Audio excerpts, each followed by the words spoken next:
اس روایت کے مطابق ہے۔ دو قول ہے کہ مکے میں بیمار ہوئے، یہ بعض لوگوں نے کہا فتح مکہ کے موقع پر بیمار ہوئے، بعض لوگوں نے کہا کہ حجۃ الوداع کے موقع پر بیمار ہوئے۔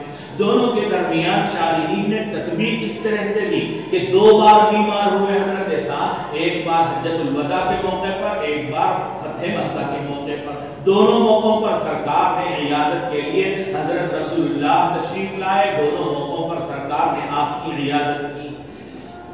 بیمار ہوئے مکہ مکرمہ میں فتح مکہ کے موقع پر بھی یا حجۃ الوداع کے موقع پر، اور بہت بڑی ہوئی لمبی ہوئی بیماری، اتنی لمبی ہوئی کہ اشفیت منہ، موت کے قریب پہنچ گیا میں۔ حضرت سعد کو بہت اس کا دکھ تھا کہ میں نے تو اللہ کے لیے اس سرزمین کو چھوڑ دیا تھا، ہجرت کر کے مدینے کو چلے گیا تھا، لیکن موت میری اس سرزمین پر آ رہی ہے جہاں سے میں نے خالصتاً لوجہ اللہ کیا کی تھی، ہجرت کی تھی۔ تو بڑے پریشان تھے حضرت سعد۔ آگے کی روایت میں ہے کہ اس کی شکایت بھی کی سرکار سے، اپنے غم کا اظہار بھی کیا، پریشانی کا، کہ میں یہاں مرنا نہیں چاہتا ہوں، میں اس جگہ میں مرنا چاہتا ہوں جہاں میں نے ہجرت کی تھی۔ سرکار نے اطمینان دلایا حضرت صاحب کو اور فرمایا کہ نہ، ایسا نہیں ہوگا، تمہاری موت نہیں آئے گی۔ سرکار کی پیشین گوئی کے مطابق حضرت صاحب ایک لمبی عمر تک زندہ رہے اور فاروق اعظم کے دور خلافت میں جنگ یرموک